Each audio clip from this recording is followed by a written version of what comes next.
Tänään Stadin Bamlaamossa puhuttiin tiukkaa asiaa, niin kuin yleensäkin. Taloudesta, turvallisuudesta, maahanmuutosta, monikulttuurisuudesta. Mukana Joonas Kiviranta Tampereelta, Jussi K. Niemelä täältä Helsingistä. Jussi, sä olet puhunut pitkään tästä tämmöistä käsitteestä, pirstaleisuudesta pluralismiin. Mitä sä tarkoitat sillä? Tarkoitan sillä sitä, että tämä nykyinen keskustelukulttuuri on hirveän repivää ja rikkovaa. Yhteiskunta on jakautunut erilaisiin lahkoihin. Pluralismi tarkoittaa sitä, että hyväksymme ja ymmärrämme sen, että me olemme lähtökohtaisesti eri mieltä asioista, mutta niistä eroista voi keskustella asiallisesti ja keskittyä niihin asioihin, jotka meitä yhdistävät.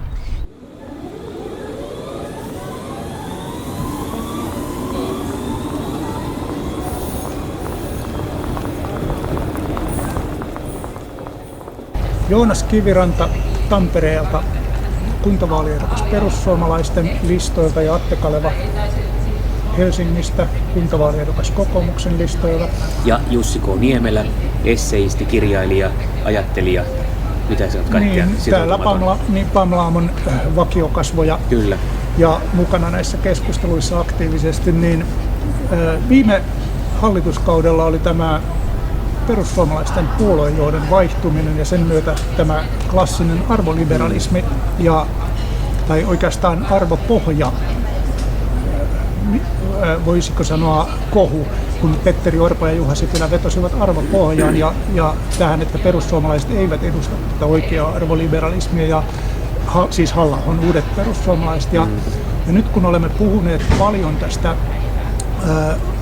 punavihreästä politiikasta suhteessa tähän oikeistolaisempaan politiikkaan ja juuri tähän poliittiseen yhteistyöhön oppositiopolitiikassa, niin miten te nyt näette tämän jatkossa tämän tilanteen, että tämä maahanmuuttokysymyshän on esimerkiksi tässä nyt taustalla tässä, miksi perussuomalaiset eivät sitten kelvanneet enää Halla-ahon johtamana Orpolle ja Sipilälle, ja kuitenkin tämä koko tämä ongelmakenttä hyvin vahvasti liittyy tähän esimerkiksi juuri maahanmuuttopolitiikkaan ja erityisesti tähän pakolaispolitiikkaan. Niin miten te nyt näette tämän jatkossa tämän arvopohjakysymyksen, jos vaikka Joonas aloitat? Tässä on varmasti sitten sen lausunnon on tapahtunut jonkun verran, ehkä myös huomattu, että osa niistä peloista on ollut aivan aiheettomia perussuomalaisten osalta, että siellä kyllä tämmöistä eräänlaista klassista liberalismia hyvinkin voi kannattaa ja tuoda esille se, että se on se yksilö, joka ratkaisee. Ja tämä on oikeastaan se paradoksi, että on mielenkiintoista ajatella esimerkiksi, kun puhutaan erilaisista kiintiöistä ja muista, niin kumpaa arvomaailmaa ne tosiasiallisesti edustaa ja ketkä on niiden puolesta ja ketkä niitä vastaan. Et kumpi on se yksilön puolella ja kuka lopulta ei. Niin kyllä mä uskon, että sitä kautta ilman muuta pystyy rakentamaan tämmöisen yhteisen tilannekuvan. Mä oon ihan samaa mieltä kuin Joonas tässä, että täytyy muistaa, että silloin se tilanne oli aika kaoottinen. Silloinhan puhuttiin, että perussuomalaisten puolue hajoaa kahtia. No nythän me ollaan nähty, että eihän puolue teillä ole hajonnut kahtia, vaan ainoastaan se eduskuntaryhmä käytännössä hajosi kahtia. Mutta silloinhan ei tiedetty, että minkälaiseksi tämä vielä muodostuu, tavallaan tämä jäljelle jäänyt puolue. Käytännössä ministerit, kaikki jotka oli siinä hallituksessa mukana, niin he tavallaan jäivät, tai he erosivat puolueesta Soinin johdolla toki, niin kyllä mä ymmärrän hyvin, että siinä nyt sitten hallituskumppaneilla on sellainen tietynlainen pelko, että mikä tämä lopputulos tulee olemaan tästä, koska kukaan ei tiennyt, että mihin tämä. Kuvaavinta on se, että tämä niin sanotut siniset, mikä sininen tulevaisuus, niin sehän oli alkuun nimeltään uusi vaihtoehto. Ja mä muistan, kun he itsekin sanovat, että ei he tiennyt lainkaan, mitä tästä tulee, että he kokoontuivat yhdessä johonkin hotellihuoneeseen ja siellä oli sitten muistaakseni jaloviinapulloja availtiin ja sitä kautta tämä tämmöinen ero tästä puolueesta tai jakautuminen lähti käyntiin. Ja he vielä kertoivat, että todisteena siitä, että tämä ei ollut suunnitelmallista, on se, että jos he olisi suunnitellut sen aikaisemmin, niin totta kai he nyt olisi jonkun paremman nimen keksinyt kuin mitä uusi vaihtoehto. Mikä sinänsä on varmaan aika relevantti todiste siihen, että tämä ei ollut suunnitelmallista.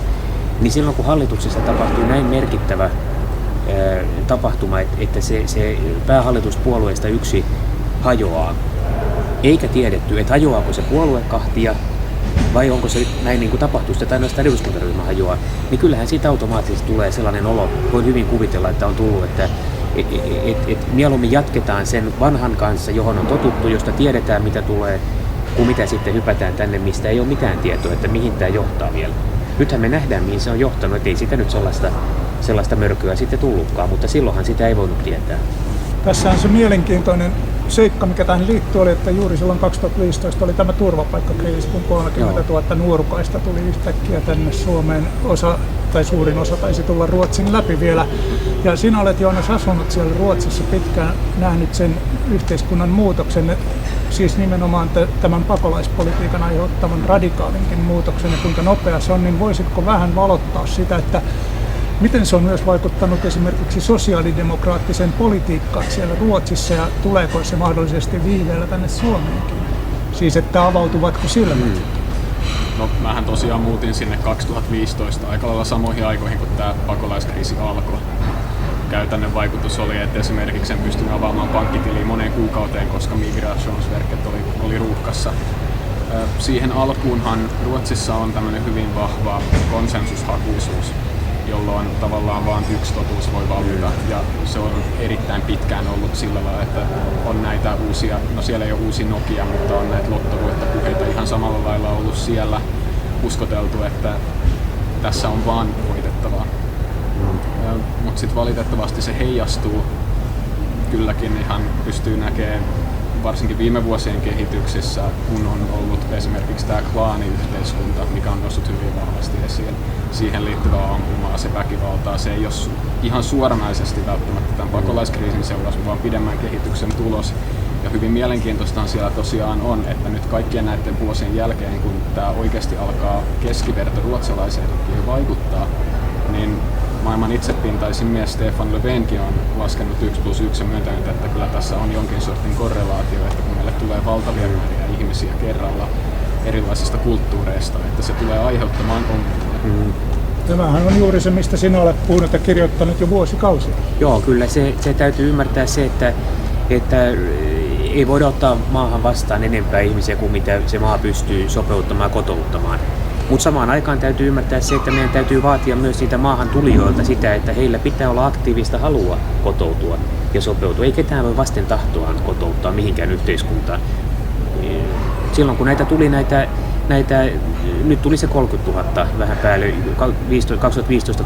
2015-2016, niin sehän on kuitenkin lopulta aika pieni määrä, jos mietitään kuinka paljon on tälläkin hetkellä odottamassa pääsyä Eurooppaan, koska tämä koronavirustilanne hiukan helpottaa, niin väki lähtee taas tulemaan liikkeelle.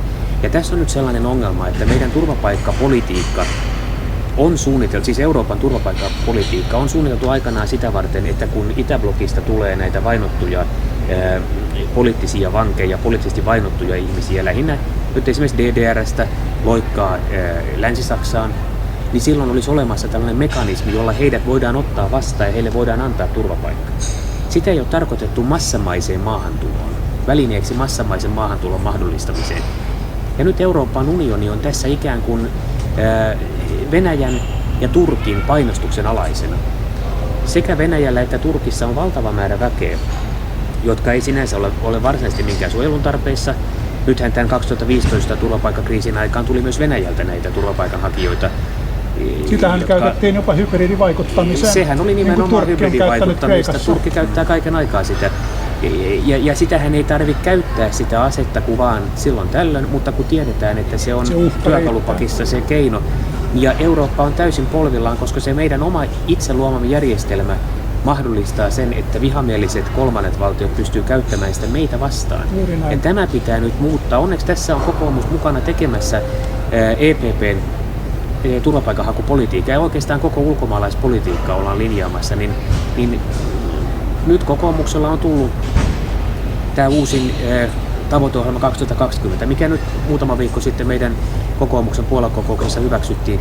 Siellä on nyt linjauksia, että turvapaikan haku pitää keskittää EUn ulkorajoille perustettaviin keskuksiin. Eli ei olekaan niin, että se turvapaikan hakija automaattisesti tulee Schengen-alueen sisäpuolelle, jossa hänen hakemustaan käsitellään, vaan se koko prosessi käsitellään siellä ulkorajoilla. Se pitää käsitellä nopeasti, jotta siellä keskuksissa ei kukaan joudu olemaan tarpeettoman kauaa, jotta ne, jotka saa turvapaikan, otetaan sieltä siihen vastaanottavaan yhteiskuntaan, ja sitten ne, jotka sitä ei saa, voidaan käännyttää takaisin. Tässä oli muun muassa Friedrich Merz oli myös ehdottanut, että pikalaastarina voitaisiin esimerkiksi ottaa vanhoja risteilyaluksia käyttöön juuri tähän käyttötarkoitukseen. Kyllä. Ennen kuin saadaan mitään sopimuksia muiden valtioiden kanssa esimerkiksi pystyyn. Että siihen kyllä löydetään ratkaisuja, kun niitä halutaan. Turvapaikan haku ei voi olla siirtolaisuuden väline. Tässähän on sellainen, kun sinä olet sanonut juuri, että tämä monikulttuurisuus ei toimi ja se on epäonnistunut. Sama on sanonut esimerkiksi aikaisemmin Angela Merkel, Euroopan suurista johtajista, David Cameron, Nicolas Sarkozy ja nyt jopa Le Pen on, kuten totesin, sen myöntänyt. Niin missä vaiheessa tämä nyt sitten konkreettisesti alkaa näkyä politiikassa, koska kaikki tietävät jo sen ja ovat myöntäneet sen tällaiset Euroopan suuret johtajat. Ja nyt kun päästään näihin niin kuin johtaviin EU-valtoihin ja EU-politiikkaan, niin juuri Macron tänään, siitä oli uutinen, että Macron on nyt vaatimassa sellaista uutta lainsäädäntöä Ranskaan, jossa kokonaan torpataan ulkomaalaisten imaamien päästäminen Ranskaan, koska on selkeästi näyttöä siitä, että nämä imaamit radikalisoivat siellä nuorisoa ja muslimiväestöä, ja siellä on jo huomattava muslimivähemmistö ja siellä on tapahtunut näitä terrori-iskuja, mistä sinäkin olet jo julkisuudessa paljon puhunut, niin jos tällainen jo aivan selkeä osoitus siitä, että tämä homma ei toimi, ei johda mihinkään konkreettiseen politiikkaan, niin silloinhan me olemme todella suurissa ongelmissa. Ja tällaiset puolueen niin kuin ohjelmalinjaukset eivät alkuunkaan riitä, koska nämä tosiaan edellyttävät sitten jo EU-tason ratkaisuja, tällaiset ongelmat. Ja kun tämä yhdistetään sen arvopohja-ajatteluun, niin luulisi, että tällainen länsimainen todella laaja arvopohja olisi tällaisen avoimen yhteiskunnan säilyttämisen puolesta.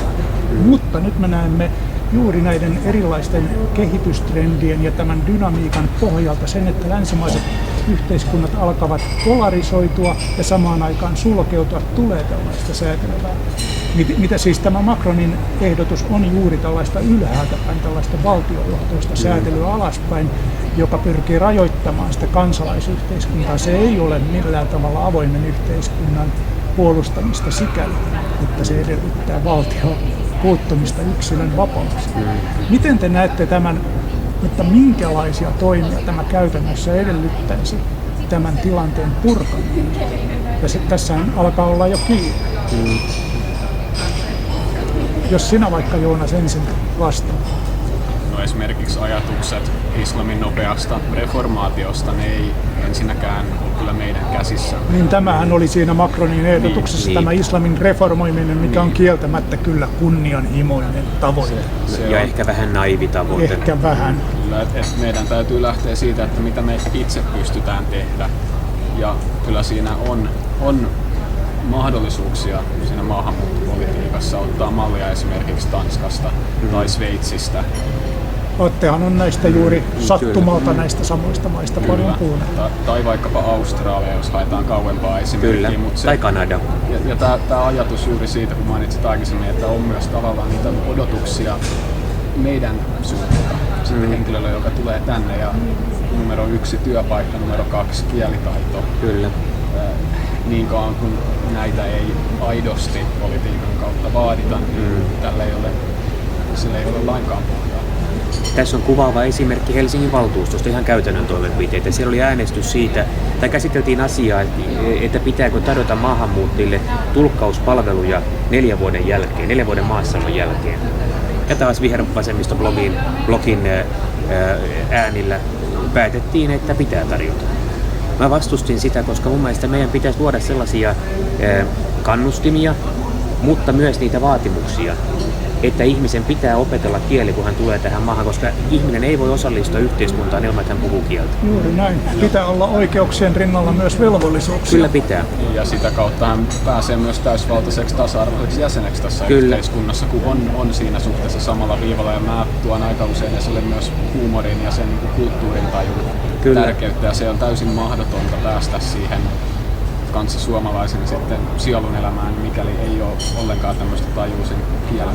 Ja täytyy ymmärtää, että jos tarkoitus on vain se, että henkilö tulee pakolaisena maahan, saa sen turvallisen paikan, missä hän on sitten sen vuoden, 2, 3, ja sitten sen jälkeen hän on tarkoituskin palata sinne kotimaahansa, kun se tilanne siellä on rauhoittunut, niin eihän silloin ole mieltä tällaiseen kielenopiskeluun ja sen suurempaan integroitumiseen, jos hän ei ole tarkoituskaan jäädä tänne. Mutta kun aika monella pakolaistaustasellakin selkeä tarkoitus on, että he ovat tulleet jäädäksi ja pysyvästi tänne, niin silloin se integroituminen pitää aloittaa heti. Kaikkia pitää tukea alkuun, mutta kaikilta pitää myös vaatia sitä integroitumishalukkuutta. Kyllä, ja tämä järjestelmähän ei voi perustua siihen, että odotetaan, että ne, jotka tänne ovat jo tulleet ja saaneet sen turvapaikan, integroituvat. Ja samaan aikaan otetaan koko ajan lisää integroitavia. Kyllä. Ja kun puhuit Helsingin valtuustossa, niin eikö siellä demarit ole peräti esittäneet sellaista, että pitäisi jo niin kuin järjestää eri kieliryhmille omia terveysasemia, Kyllä, joo. mikä on juuri tällaista klassista epäonnistunutta monikulttuurisuuspolitiikkaa, eli että segregoidaan väestöryhmiä Kyllä. omiin lokeroihinsa yhteiskuntaan, ja juuri nämä ovat kaikissa muissa länsimaisissa yhteiskunnissa aiheuttanut niitä ongelmia. Tässä aloitteessa oli vieläpä sellainen twisti, että se oli tarkoitus, että siellä missä asuu näitä tiettyä kieltä puhuvia vähemmistöryhmiä, niin sinne alueille terveysasemille kohdistettaisiin näitä sen kielen palveluita. Eli tässä käytännössä niin kuin rakennetaan slummipolitiikkaa. Ikään kuin rakennetaan näitä rinnakkaisia yhteiskuntia, ikään kuin sellaisia, niitä on nyt syntymässä tänne ja se on hyvin valitettava kehitys, mutta julkisen vallan ja poliittisten päättäjien pitäisi tehdä kaikkensa estääkseen niitä syntymästä, nimenomaan. Eikä olla mukana rakentamassa niitä. Sinähän olet, Joonas, Saksassa asunut ja Ruotsissa asunut ja nähnyt, mihin tämä johtaa, tällainen segregaatiopolitiikka. Mitä mieltä sinä olet tästä, että pitäisikö perustaa omakielisiä terveysasemia sellaisille asuinalueille, jotka ovat jo valmiiksi eriytyneet? No, lyhyt vastaus, että ei missään nimessä. Tässä ehkä palataan siihen arvopohjaan, että ketkä tosiasiallisesti on sen yksilön puolella ja sellaisen yhteiskunnan, että pystytään olemaan täällä tasa-arvoisia. Kaikki tämmöiset käytännön poliittiset toimet, jotka johtaa segregaatioon, sillä ei ole mitään merkitystä, mikä siinä on se, onko hyvän tahtoisuus vai mikä siinä on se taustalla, vaan se, että mikä se tosiasiallisesti johtaa. Ja tämä ei ole toivottava kehityskulku. Esimerkiksi Ruotsissa, Saksassa on valtavia ongelmia näiden segregoituneiden koulujen kanssa. Ja myös Saksassa, missä satuin asumaan, niin siellä huomattiin, että tämmöinen islamilainen koulu oli terrorismihautomo. Se on sitten, se on saanut rahoitusta Lähi-idästä, se on suljettu sen jälkeen. Näitä ihan samoja ongelmia on nyt Ruotsissa. Jos me aletaan antaa siimaa sen verran, että terveyskeskuksia on eri ryhmille, missä vaiheessa tämä ajattelu alkaa siirtyä näihin muihin yhteiskunnan alueisiin ja ketkä sitten pyrkii tästä hyötymään. Tämähän oli juuri se, mitä Macron nyt yrittää torpata. Taitaa olla jo liian myöhäistä. Eikä se islamin suhteen todella kansanreformaatio ole helppoa, kun Attekin on perehtynyt tämän kysymyksen ja tietää, että kuka niitä naruja siellä loppupeleissä vetelee ja mistä se rahoitus tulee. No eihän se helppoa ollut kristinuskon piirissäkään tämmöinen reformoiminen, että ei se ole mitenkään siellä, kun tarjotaan tällaisia yksittäisiä ratkaisuja, reformoidaan islam, niin se on kyllä kauhean naivia ja lyhytnäköistä politiikkaa. Se on aika helppoa siis sanoa, että tehdään tällä tavalla, kun ei se ole, niin kuin sanoit Joonas, ei se ole meidän vallassa. Ei me voida sehän on muslimien omassa vallassa ja siellä on niin laajat ne erot jo muslimien keskuudessa, syiät ja sunnit ja erilaisia koulukuntia. Kyllä, ja sitten esimerkiksi Marokossa oli tilanne hetki sitten se vielä, että kun ihmeteltiin, että minkä takia ISISin riveihin on lähtenyt Marokosta niin paljon nuoria ihmisiä ja vähän vanhempiakin itse asiassa. Mutta minkä takia juuri Marokosta? Marokossa turvallisuusviranomaiset rupesivat selvittämään asiaa ja paljastui, että valtaosa Marokon imaameista, siis näiden uskonnollisten yhteisöjen johtajista, ei ollut saanut minkäänlaista muodollista koulutusta muuta kuin Koranin resitoinnissa. Siis se, että he osasivat resitoida Korania, se oli ainoa koulutus, mitä heille oli annettu. Mutta aika moni heistä oli käynyt Saudi-Arabiassa ottamassa sitten oppia, koska samahan Suomessa on tilanne. Jos nuori muslimi haluaa opiskella islamia, niin aikaisemmin on ollut käytännössä ainoa vaihtoehto se, että lähtee Saudi-Arabiaan, jotta saa siellä sen opin imaamiksi, opetellaan sitä wahhabilaista, hyvin fundamentalistista, hyvin tämmöistä säläfiläistä islamin tulkintaa. Ja sitten sieltä tullaan takaisin, totta kai sieltä ihminen tuo mukanaan sitä oppia, mitä hän on siellä saanut. Kyllä mä toivotan tervetulleeksi nyt Helsingin yliopiston hankkeen, että myös teologisessa tiedekunnassa opetetaan ja tutkitaan islamia. Tuohan on juuri se, mitä Macron myös yrittää nyt ajaa, mutta eikö tuo nyt ole sitten toiveajattelua, koska muslimiyhteisöt eivät välttämättä sitten hyväksy tällaisia imaameja, joilla on tällaista länsimaista ajattelua on totta. mukana. Eli, No muslimiyhteisöissähän on se ero esimerkiksi kristinuskoon, että se yhteisö kyllä valitsee itse sen imaaminsa, eikä sitä mistään ylhäältä päin pysty sanelemaan, että ottakaa nyt sitten tämä meillä koulutettu imaami, eikä sitä Saudi-Arabiassa koulutettua imaamia. Mutta tässä Jussi me voidaan, kun me katsotaan vaikka meidän tatariyhteisö täällä Helsingissä, niin tatareillahan on hyvin koulutettu imaami, joka on siis, voisi sanoa, kvalifioitunut toimimaan imaamina, ja hän voisi hoitaa imaamin ammattia vaikka nyt Marokossa tai missä muualla tahansa, tai imaamin tointa. Montako 100 vuotta heillä on mennyt länsimaistumiseen? Niin, no ei itse asiassa kauhean paljon. 1800-luvun lopulla he tänne tuli, mutta tatareilla oli se hyvä puoli, että me käytiin siellä Helsingin valtuuston kanssa, nimittäin mä järjestin silloisen yhteisön johtaja Atik Alin kanssa meidän tutustumiskäynnin, jossa oli kaikki poliittiset puolet ja valtuustoryhmät oli tervetulleita, ja siellä olikin aika laaja edustus. Me käytiin tuossa Fredrikin kadulla tutustumassa heidän rukoushuoneeseen, ja mä kysyin Atikilta, silloiselta yhteisön johtajalta, että miten te olette integroitunut niin hyvin. Ja Atik sanoi, että siihen on 2 syytä. Se, että tatarit oli jo Venäjällä, silloin kun he tuli Suomeen, he oli jo valmiiksi vähemmistöasemassa. Eli he tiesi, että kun he tulee maahan, niin ei he voi vaatia, että se kantaväestö mukautuisi heihin, vaan heidän pitää mukautua siihen kantaväestöön. Eli heidän pitää integroitua. He tajusivat, että integroituminen, kotoutuminen on tässä mielessä yksisuuntainen prosessi. Eli se maahan tuli ja sopeutuu vastaanottavaan yhteiskuntaan. Ei niin, että vaaditaan, että se vastaanottava yhteiskunta sopeutuu jokaisen maahantulijaan. Ja kakkosena tämä tatariyhteisön johtaja, silloin johtaja Atik Ali sanoi mulle, että toinen oli tärkeä juttu oli se, että he ei koskaan sano mitään vastikkeettomia tukia. Eli alusta lähtien tatarit ymmärsivät sen, että jos he haluaa hyvinvointia, heidän pitää se omalla työllään itselleen ja perheelleen luoda. Ja sitten rupesi tekemään töitä. Jos ei he saanut työtä mistään, niin he sitten vaikka rupesi myymään vaatteita tai perusti jonkun yrityksen, pesulan, ravintolan, mitä hyvänsä. Mutta teki töitä, oli aktiivisia. Silloinhan vastaanottava yhteiskunta näki, että tässä on muslimeita, he ei syö sianlihaa, ja rukoilee 5 kertaa päivässä. Mitä sitten? Tervetuloa. Tekevät töitä, maksaa veroja, on osa yhteiskuntaa. Ei ole mitään ongelmia. Tämä näkyy tänäkin päivänä. Mutta sitten jos yhteiskunta sallii sellaisen, että voidaan eriytyä sinne omaan siiloon, omaan rinnakkaiseen yhteiskuntaan ja vaatia, että yhteiskunnan pitää sopeutua siihen, mitä me olemme. Me emme sopeudu teihin, vaan teidän pitää sopeutua meihin. Ja kun näitä sopeutumista vaativia ryhmiä rupeaa olemaan useita, niin silloin meille syntyy niitä rinnakkaisia yhteiskuntia siiloja. Ja se on tosi huono juttu. Ja sinulla oli tähän varmasti jotain Kyllä Ruotsissa on huomattu, että se on islamistien lonkerot on hyvin syvällä siellä hyvinvointivaltion kirstussa ja sen verran Jussin pessimismia on muuhun tarttunut, että mä en tiedä, että pystytäänkö sitä ratkaisemaan helposti. Se on niin monella eri tasolla sitä käytetään ja väärinkäytetään ja sitten sitä valuu sitten näihin klaaneille pahimmassa tapauksessa ihan suoraankin rikolliseen toimintaan. Kyllä. Ja mä en toki tarkoita sitä, että se, että me koulutaan länsimaisesti ajattelevia imaameja, jotka on pystynyt yhdistämään sen muslimi-identiteetin ja suomalaisidentiteetin 100%.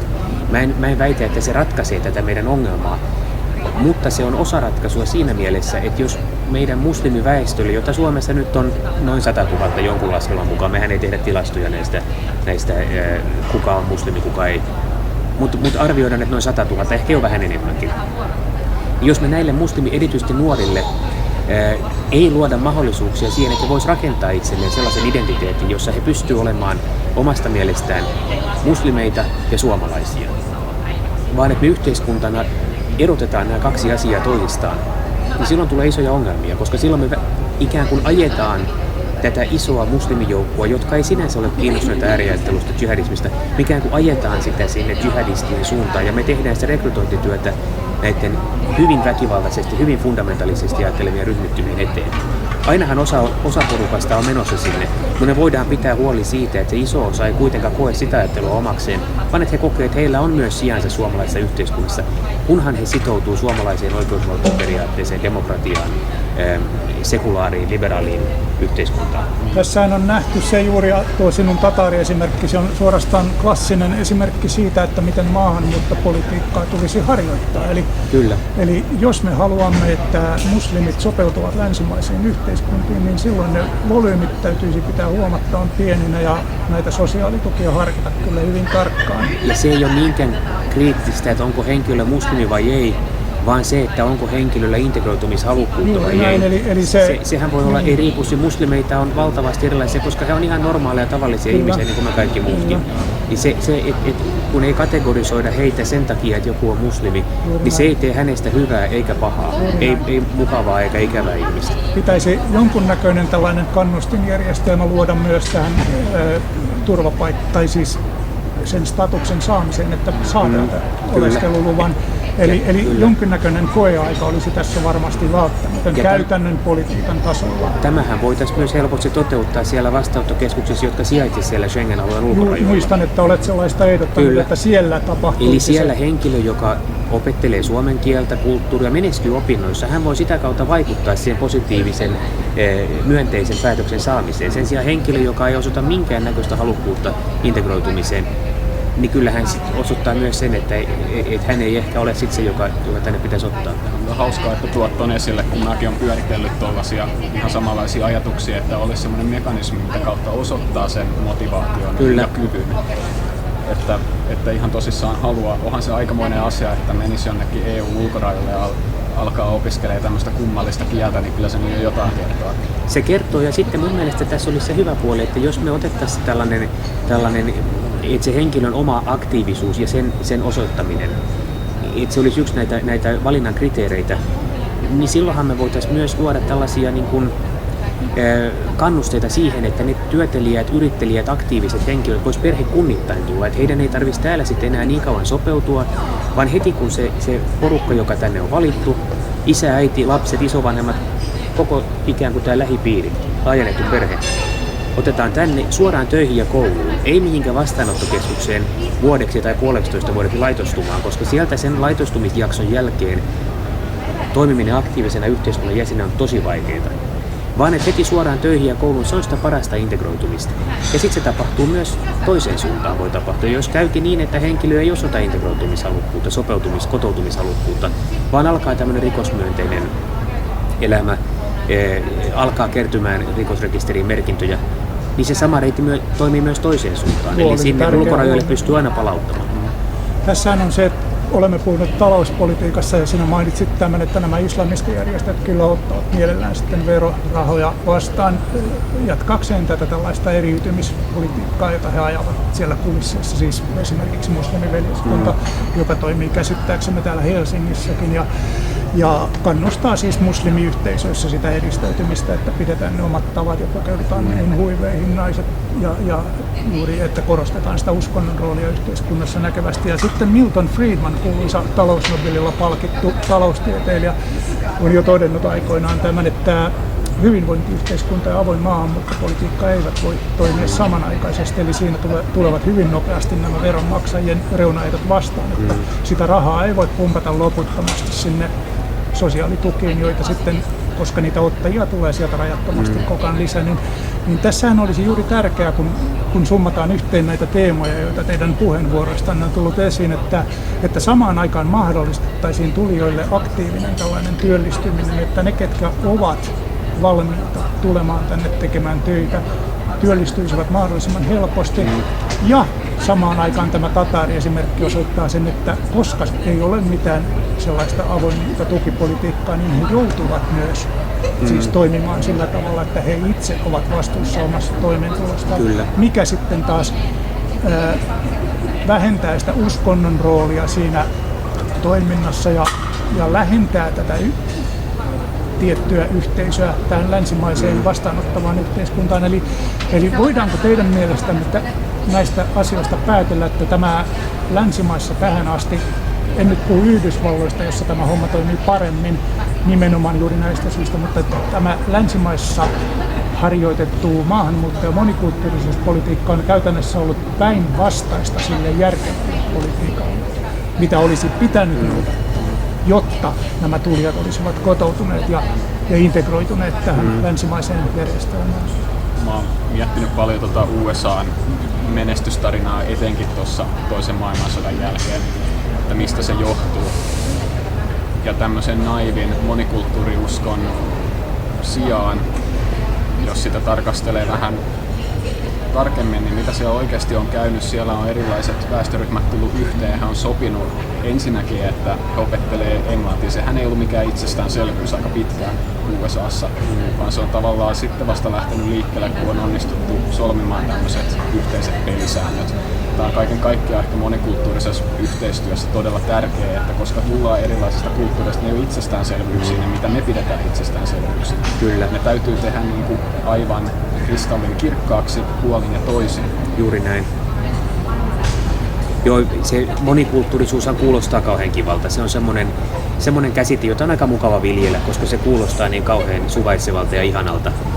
Mutta kun sitä asiaa vähän tarkemmin ajattelee, niin huomaa, että sehän ei olekaan niin kauhean ihana käsite. Monikulttuurisuus lähinnä ylläpitää tämmöistä segregaatiota, tämmöistä välttämistä.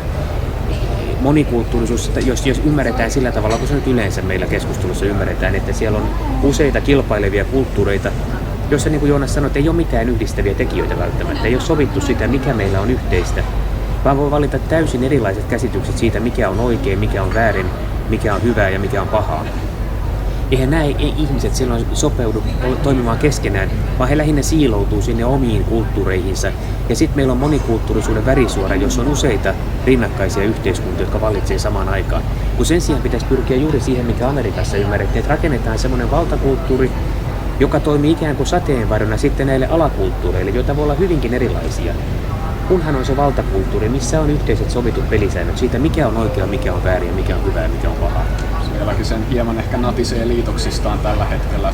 Kyllä. Se alkuperäinen ajatus, että on sielläkin sitä siiloutumista nyt viimeistään nyt havaittavissa. Totta kai, kyllähän sitä siiloutumista tapahtuu, mutta se, että luoko valtio sitä aktiivisesti, niin kuin tällä hetkellä Suomessa ja Euroopassa on tapahtunut ja edelleen tapahtuu, vai pyritäänkö me välttämään sitä aktiivisesti, niin sillä on kuitenkin iso ero ja sehän on se, mihin me voidaan vaikuttaa. Ihan siellä kunnanvaltuustoissa ja sitten valtakunnan politiikassa. Tästä on vaikea kyllä olla teidän kanssanne eri mieltä.